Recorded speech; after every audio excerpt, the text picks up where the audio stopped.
Hey guys, so nandito tayo ngayon sa labas ng ating hotel, which is the Damangyan Grand Hotel.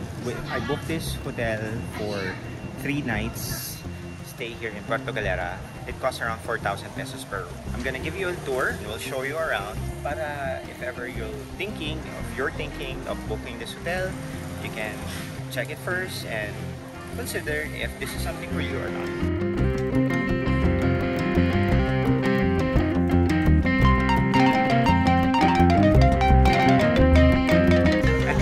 Restaurants. So dito yung breakfast area nila 7 to 9 in the morning and it's a plated breakfast. This is the pool.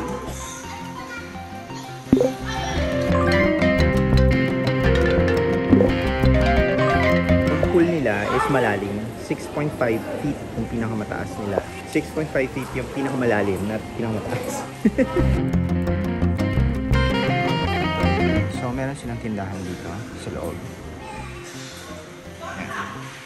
You can buy it. We are located here at 318. So this is at the 3rd floor of this building, and as you can see, this is how the building is constructed, and this is one of the smallest room in this level.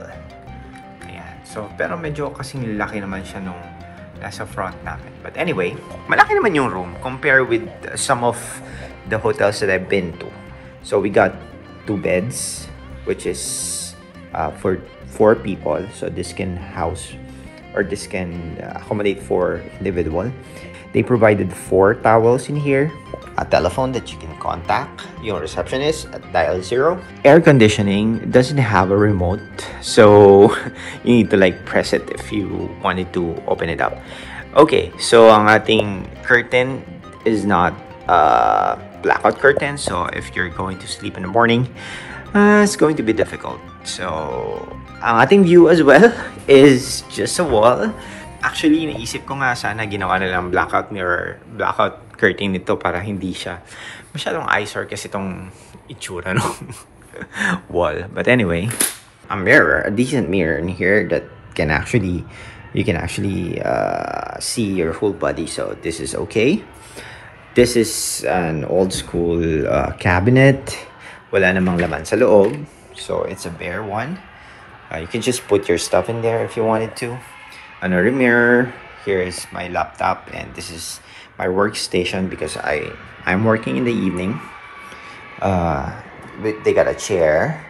Here's another table for all the stuff. They provided this electric kettle. We got a TV. They got 4 different kinds of baso. They also gave us, I don't know if this is free or not, but I'm using it anyway. They got a bottle of water in here because it says here 1 free bottle water for overnight stay. Additional bottled water is 25 pesos. So I don't know if additional, this is 500. So walang nakalagay. Probably this is free. If magdadagdag ng water, you need to pay it. Check-in is 1 p.m. Check-out is 11. Hotel reception. So hindi sila 24 hours.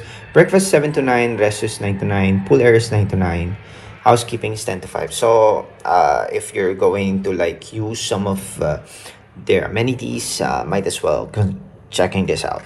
Other charges, if ever you're going to need some assistance and stuff like that. CR. So here's a CR. Medyo okay lang yung CR nila. Medyo malaki siya, but medyo mapapansin mo na old school na yung CR nila dito. They provided this kind of shampoo. Ayan. So ito yung provide nila. They provided 4 and a bath soap. 4 na ganito. Ayan. So wala nothing else. Wala silang toothbrush, wala silang toothpaste. So might as well if you're going to rent here, pumili kayo or magdala kayo ng sarili yung toothpaste and toothbrush. Yeah. So meron naman silang tissue na provide. Merong bidet, which is actually good. I tried the hot and cold, but unfortunately hindi ko na-achieve yung hot when I was taking a bath yesterday, so I don't know if sira or not, but buti na lang. Buti na lang mainit ang weather. So, cold water is what I need. So, that's a quick tour of what it looks like here at the Mangyan Grand Hotel. Yung aking room. What they don't have here is a fridge. They don't have a safe. They don't have like small towels. Iron is something that you can actually borrow. What else? Those are, I think, some of the things that lacking here in the room. Wala rin silang slippers na pinaprovide because, of course, this is not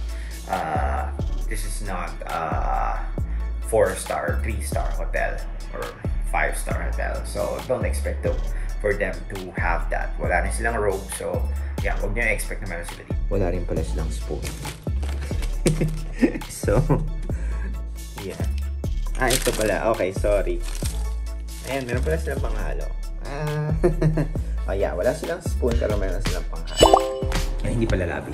Ito yung walkway going to the lobby. Pakita ko na sa inyo ito. So, this is the pool. Ang dami pala ito. Ang dami ng tao. Ayan. So, yan ang pool nila dito. So, it's 9:20. I got like 30 minutes before yung meeting. Yeah, so this is the lobby ng Mangyan. Actually, maganda yung lobby nila. Doon nakaganda tong glass window nila. Ito pala sa Mangyan Grand Hotel. Wala silang elevator. So, you need to like think about it. Especially if you're bringing someone who is senior citizen or your lola, lolo, mom or dad na medyo hindi na kaya umakyat ng hagdanan. Because especially if you were assigned at the 3rd floor, it will be difficult for you to come up here, especially kung yung meeting kayo. Yeah, so wala silang elevator dito. And this is yung access natin sa beach. Samahan niyo ako, we'll be heading sa beach. So malapit lang siya. It actually just take you around less than a minute to reach the beach.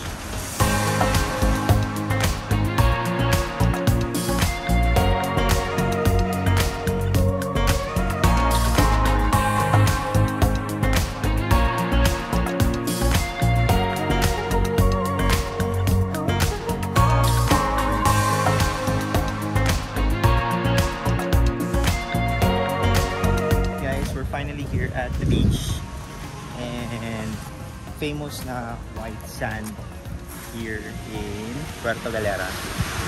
So it's actually the most popular beach here kasi malaki yung shoreline niya compare sa ibang mga beach dito in Puerto Galera.